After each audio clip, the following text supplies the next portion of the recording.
श्री महाप्रज्ञ गुरवे नमः। ओम श्री महाप्रज्ञ गुरवे नमः। ओम श्री महाप्रज्ञ गुरवे नमः। ओम श्री महाप्रज्ञ गुरवे नमः। ओम श्री महाप्रज्ञ गुरवे नमः। नमो अरहंताणं, नमो अरहंताणं, नमो अरहंताणं। आज मुझे प्रसन्नता है। प्रसन्नता सदा रहती है और मैं जब अध्यात्म की सरणी को अपना कर चल रहा हूँ तो अप्रसन्नता कभी होती नहीं है।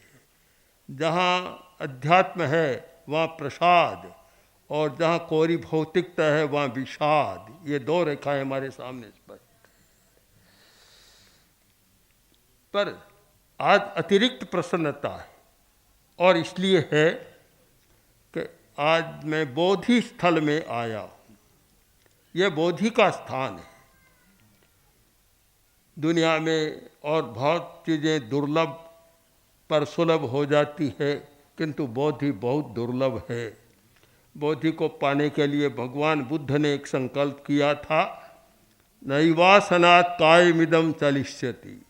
जब तक मुझे बोधि नहीं मिलेगी मैं इस आसन से नहीं उठूँगा। चाहे शरीर सूख जाए, चमड़ी नष्ट हो जाए, इससे उठूँगा नहीं। और उस संकल्प के द्वारा बोधि वृक्ष के नीचे उन्होंने बोधि प्राप्त की थी। और भगवान बुद्ध की बोधि ने एक अध्यात्म के क्षेत्र में एक चमत्कार जैसा प्रयोग किया था। आचार्य भिक्षु को बोधि मिली थी, यहाँ के श्रावक निमित्त बने और बोधि मिली। केलवा का अपना महत्व है कि जहाँ से तेरा पंथ का प्रारंभ हुआ था, किंतु कुछ अर्थों में देखूं तो पहला महत्व बोधि स्थल का है, राजनगर का है। केला नंबर 2 में आता है, क्योंकि यहाँ से ही सब कुछ मिला था। उन्होंने सत्य का एक दर्शन हुआ था। बोधि का अर्थ होता है सत्य का साक्षात्कार। जानना एक बात है, आज ज्ञानी लोगों की कमी नहीं है, पढ़े लिखे लोगों की भरमार है। आज तो जहाँ भी जाएं, छोटे गांव में लोग कहेंगे यह लड़की ने MBA कर लिया, इसने CA कर लिया, इंजीनियर हो गई। और लड़कों की बारी आए तो भी कहते हैं ये इंजीनियर हो गया। आज तो पढ़ाई लिखाई का इतना चल रहा है कि कोई संख्या नहीं, असंख्य लोग पढ़ रहे हैं। किंतु पढ़ना एक बात, ज्ञान एक बात, जानना एक बात। किंतु आज की समस्या यह है कि शायद पढ़े लिखे लोग जितना भ्रष्टाचार और अपराध करते हैं, बेचारे गांव के लोग उतना करना जानते भी नहीं। अधीक्षक महोदय ने कहा अपराध कम हो, वह तब कम होगा कि थोड़ा विद्यालय का स्वरूप भी हम बदल दें, शिक्षा का स्वरूप भी बदल दें, तो अपराध कम हो सकते हैं और छात्रों को बोधि की दिशा में ले जाएं। आज तो केवल पदार्थ की दिशा में ले जा रही हैं और ये सोचते हैं सब कि जितना प्रोफेशन में जाएगा, ज़्यादा धन कमाएगा और उतना ही कल्याण होगा, किंतु कल्याण उल्टा हो रहा है। हम एक सच्चाई को भुला रही हैं। एक दो युवक बात कर रहे थे और इसने पूछ लिया कि तुम्हारी सीढ़ियाँ बहुत ऊंची है, कहाँ जाती है? तो घर के युवक ने उत्तर दिया कि मैं नीचे होता हूँ तो सीढ़ियाँ ऊपर जाती है, और मैं ऊपर होता हूँ तो सीढ़ियाँ नीचे आती है। चढ़ने और उतरने के सोपान भिन्न नहीं होते। चढ़ने और उतरने के सोपान भिन्न नहीं होते। जिन आँखों से हंसता मानव, उन्हीं आँखों से अश्रु बहाता।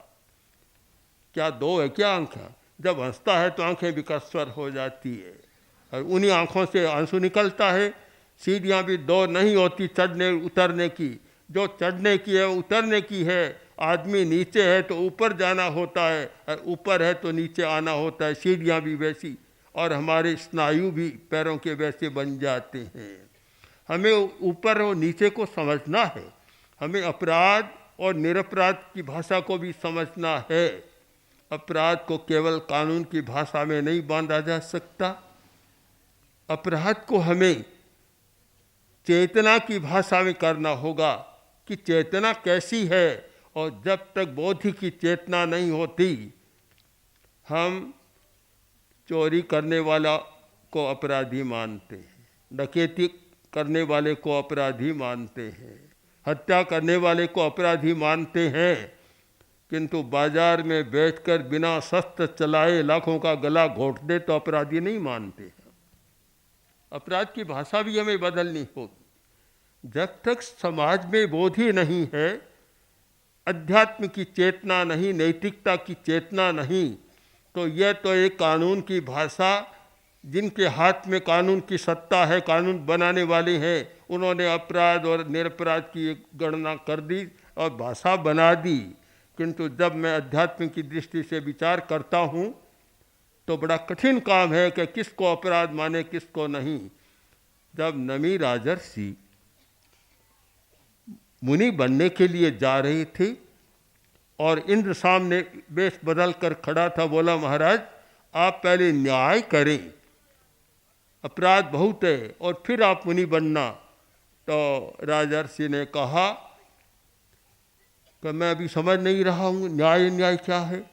अकारिणोत्थ वज्जंती मुच्चई कारगो जनो। अपराध करने वाला तो छूट जाता है, पीछे बल है, शक्ति है, सत्ता का बल है, धन का बल है, तो अपराध करने वाला तो छूट जाता है। और कभी कभी ऐसा है कि निरपराध उसके स्थान पर फंस जाता है।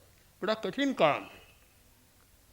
ये सारा निर्णय हम अध्यात्म चेतना के द्वारा करें तब हो सकता है, पर समाज इतना बड़ा है कि वह चलता नहीं है, तो वहाँ तो वह दंड की भाषा और लोक भाषा जो अपराध की बनाई हुई चलती है।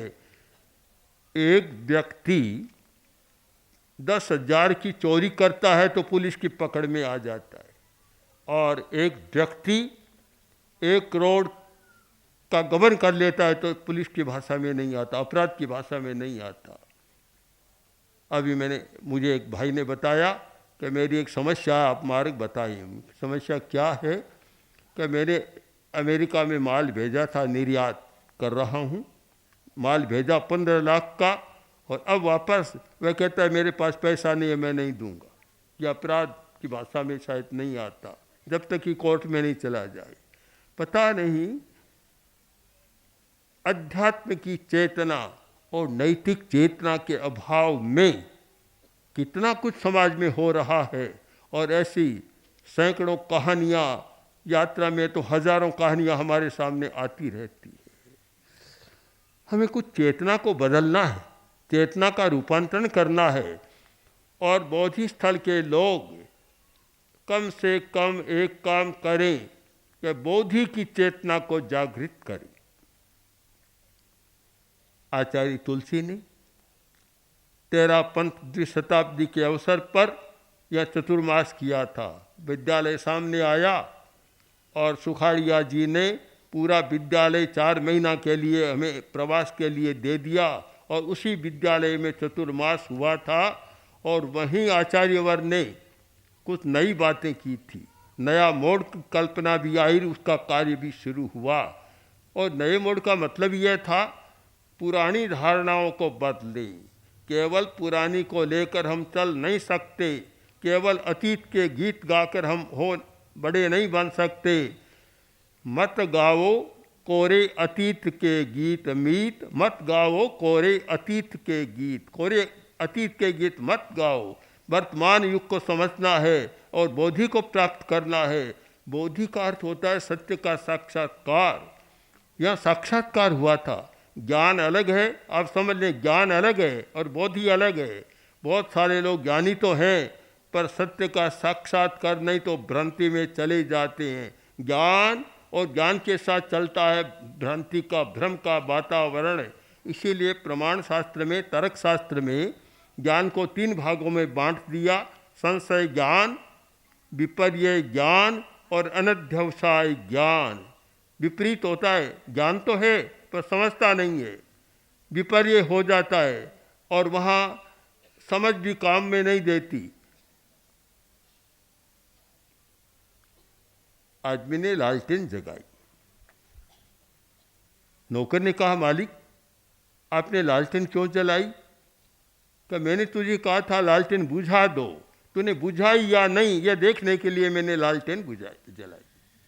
क्या लालटेन बुझी या नहीं यह देखने के लिए लालटेन जलाने की ज़रूरत है? लालटेन प्रकाश नहीं दे रही है तो अपने आप बुझी हुई है। पर आदमी जानता हुआ भी भ्रांति में चला जाता है। और आज मुझे कहना चाहिए कि बड़े बड़े लोग जिनको हम बड़े विद्वान मानते हैं, पंडित मानते हैं, वेत्ता मानते हैं, भ्रांति से मुक्त वे भी नहीं है, भ्रांति में चले जाते हैं। और ये भी समस्या है। अहिंसा यात्रा के दौरान हमने कुछ काम किया तो ये बोधि का और भ्रांति को तोड़ने का किया। मैंने इन्हीं दिनों में जो कुछ राजनेता या आए बड़े बड़े लोग, उनसे कहा आप भ्रांति में हैं, आप समझते हैं कि हम बड़े बड़े कॉलेज खोल रहे हैं, बड़े बड़े उद्योगपतियों को ला रहे हैं, किंतु जब तक राजस्थान में भी लाखों लोग ऐसे हैं जो बेरोजगार हैं, जिनके हाथ में रोटी नहीं है। आप जितने लोगों को लाएंगे कुछ लोगों को हो जाएगा, किंतु यह पर्याप्त नहीं है। जब तक राज्य का ध्यान गरीबी को मैं छोड़ देता हूँ, कम से कम भूख की समस्या पर नहीं जाएगा, आप भ्रांति में है और लोग आपको कभी माफ़ नहीं करेंगे। भ्रांति जहाँ चलती है, भ्रांति बहुत चलती है और हम भ्रांति के चक्र को तोड़ नहीं पा रहे हैं। भ्रांतियाँ ऐसी होती है। एक और भ्रांति की बात बताऊं, वह यह है कि वर्षा हो रही थी, तेज वर्षा। मालिक जागा और अपने कर्मचारी से, नौकर से कहा कि आज बगिया की सिंचाई की या नहीं तुमने? अभी बैठे हो, जाओ सिंचाई करो। बोला मालिक वर्षा हो रही है। बोला अपने घर में कमी है क्या? छाता ले जाओ सिंचाई कर लो। यह भ्रांति। जब वर्षा हो रही है तो फिर छाते की क्या जरूरत और सिंचाई की क्या जरूरत? ऐसी भ्रांति जीवन में कितनी हो रही है। हर व्यक्ति आत्मनिरीक्षण करे कि मैं कितना तो सच्चाई के साथ जीवन जीता हूँ और कितना भ्रांति के साथ जीवन जी रहा हूँ। आज एक बड़ी भ्रांति है कि आदमी पदार्थ और धन को ही सब कुछ मान रहा है। मैंने देखा, गांव में भी देखा, आज से 20 वर्ष पहले हमने देखा था, 40 वर्ष पहले भी देखा था। और मेवाड़ को जब पूज्य कालूगणी पधारे थे 1992 में, 70 वर्ष पहले मेवाड़ को देखा था। मेवाड़ बदल गया। जहाँ कच्चे मकान, कहलू के मकान, झोंपड़ियाँ थी, आज बड़े बड़े मकान भवन बन गए। गांव बदल गए, बाजार बदल गया, बड़े बड़े बाजार हो गए। भवन बदले, बाजार बदला, पदार्थ बदल गए। आज तो पदार्थों की बाजार में चकाचौंध है, बहुत सारा बदल गया। मैं आपसे पूछना चाहता हूँ, आदमी बदला या नहीं बदला? बस इस पर विचार करें। बाजार में बैठने वाला बदला या नहीं बदला? सत्ता की कुर्सी पर या प्रशासन की कुर्सी पर बैठने वाला आदमी बदला या नहीं बदला? अगर आदमी नहीं बदला तो केवल पदार्थ के बदल जाने पर कभी समाज सुखी नहीं हो सकता, समाज वही दुख भोगेगा। इसलिए आवश्यक है हम भ्रांति के चक्र को तोड़कर और यथार्थ को, सच्चाई को समझने का प्रयास करें और बोधि की प्राप्ति के लिए साधना करें। साधना बोधि को पाने के लिए बहुत आवश्यक है। आप प्रयत्न करते हैं, दुकान चलाते हैं, ऑफिस में जाते हैं, फैक्ट्री चलाते हैं, धन मिल जाता है। कल मैंने मून क्या ना मून लाइट, उसमें प्रवचन कर रहा था। मैंने कहा कि पत्थरों से घिरा हुआ हूँ मैं, चारों तरफ पत्थर ही पत्थर है। पत्थरों की उपयोगिता भी बतलाई, पर पत्थरों की क्रूरता आदमी न ले, आदमी में करुणा संवेदनशीलता जागे, यह पत्थर चट्टानी क्रूरता न ले, कितना अच्छा हो सकता है। किंतु बड़ा कठिन हो रहा है कि आज उपभोगवाद, धन और नाम, ये पत्रकार भी काम बढ़ाते हैं। जब पहला नाम सोचते हैं कि हिंदुस्तान में सबसे बड़ा धनी कौन, हर व्यक्ति के मन में जाग जाता है कि मैं भी नंबर 1 बनूं। बहुत वर्ष पहले की बात है, एक उद्योगपति, उस समय का प्रमुख उद्योगपति, जो मेरे संपर्क में, भी छोटा था उन दिनों में, मेरे संपर्क में बहुत आता और मेरी पुस्तक हमेशा अपनी बैग में रखता। मैंने एक दिन कहा कि तुम इतने अड़ंगे क्यों करते हो, इतने क्यों ज़्यादा भाग दौड़ और क्रूरता, ये व्यवहार क्यों करते हो, क्यों कभी कभी केस में फंस जाते हो न्यायालय में। बोला क्या करूं, मेरे मन में एक कल्पना जाग गई, एक सपना हो गया कि मुझे हिंदुस्तान का नंबर 1 उद्योगपति बनना है, इसलिए सारी ये समस्याएं पैदा हो रही। आज तो पता नहीं कितने लोगों के मन में यह जाग गया कि पहला नाम हमारा आए। पहले किसी का था, आज किसी का आ गया, और अब तो ये आता है कि जो नाम दिया वह नहीं, एक दूसरा और पहले नंबर में। जब ये नंबर की दौड़, पदार्थ को पाने की दौड़, धन को पाने की दौड़ है, हम कहें कि अहिंसा की चेतना जागे, नैतिकता की चेतना मात्र बात रह जाती है, संभव नहीं है। जब तक हमें बोधि पाना, दृष्टिकोण को बदलना है कि जीवन में पदार्थ ही सब कुछ नहीं है। नंबर 1 में आया और 20 वर्ष बाद पता नहीं किसका नंबर आएगा, पहले नंबर कोई आ जाएगा, और जिसका नंबर था उसका पता नहीं दुनिया में कहाँ चला गया। फिर भी भ्रांति के साथ ऐसा जीवन जिया जा रहा है। आचार्य भिक्षु की जो बोधि स्थल की बात मुझे बहुत अच्छी लगती है और आज की दुनिया को बहुत ज़रूरत है।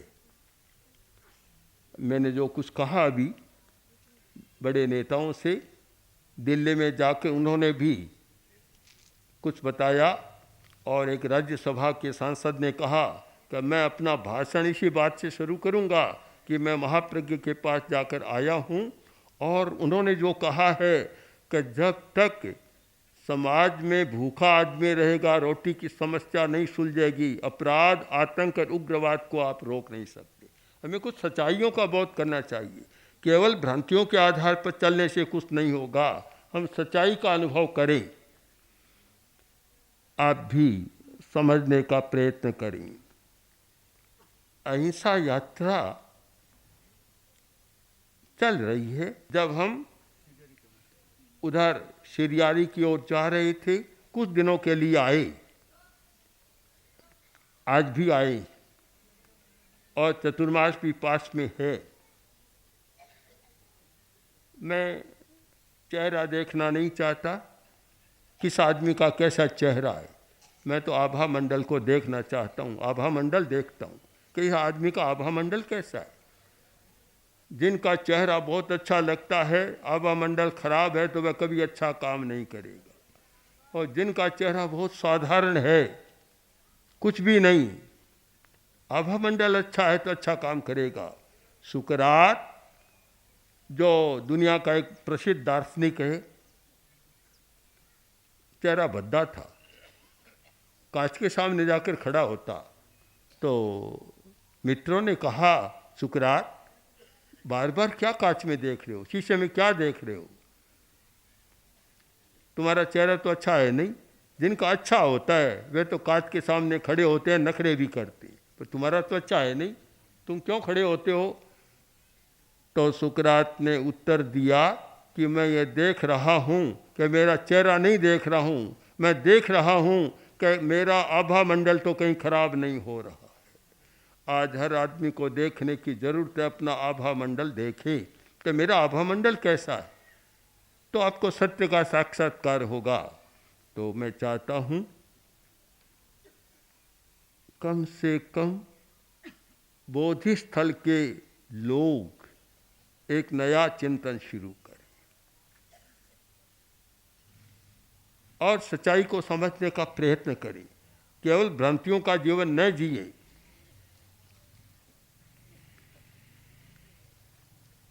अगर आप भ्रांति को नहीं जानते हैं तो मैं आपको बहुत थोड़े में बता दूं। मैंने आचार्य तुलसी के साथ बीकानेर के राज्य घराने को बहुत निकटता से देखा और हमारे बहुत संपर्क में रहे। जोधपुर के राजघराने को भी देखा, उदयपुर के राजघराने को भी देखा और बड़े बड़े सामंतों को, जयपुर के राजघराने को भी देखा, बड़े बड़े सामंतों को देखा और बड़े बड़े धनी लोगों को देखा। आज देखते हुए 70 वर्ष हो गए, ज़्यादा समय मुझे हो गया, 75 वर्ष हो गए, इतने समय से देख रहा हूँ। आपके राजसमंद को भी देखा है। मैं आपसे पूछना चाहता हूँ कि आज से 50 वर्ष पहले जिनका ठाट बाट था, ऐश्वर्य था, आज वे कहाँ हैं? आज वे व्यक्ति कहाँ है जो बड़े तेजस्वी और शक्तिशाली कहलाते थे? आज कहाँ है? उनका ऐश्वर्य कहाँ है? उस स्थिति को भी देखा है, आज की स्थिति को देख रहा हूँ।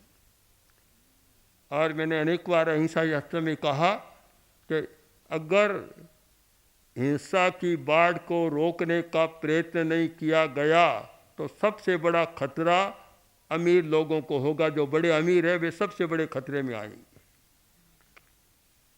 एक बार डॉक्टर राम मनोहर लोहिया, जो मेरे बहुत निकट के व्यक्ति थे, बैठे थे मेरे पास, बातचीत हो रही थी। तो मैंने पूछा, आपकी अगली योजना क्या है? कि हम इन धनी लोगों को समाप्त करेंगे। पर इधर मुड़कर देखा, एक व्यक्ति बैठा था, प्रभुदयाल डाबरीवाल। तो लोहिया ने कहा कि इसको हम नहीं करेंगे, क्योंकि यह धनी तो है पर कोरा अकेला नहीं खाता, बांट बांट कर खाता है, इसलिए इसको हम समाप्त नहीं करेंगे। किंतु वे लोग जो केवल अकेला भोग करते हैं और दूसरों की चिंता नहीं करते, उनको समाप्त करना हमारा पहला लक्ष्य होगा। आज वह स्थितियाँ सामने आ रही है, घटित हो रहा है। मैं चाहता हूँ आप लोग चिंतन करें, इस पर विचार करें कि कैसे करना और क्या होना है। अब मैं इस बात को अभी लंबी चर्चा नहीं करूँगा, बहुत समय हो चुका। एक कहानी के साथ अपनी बात संपन्न करूँ।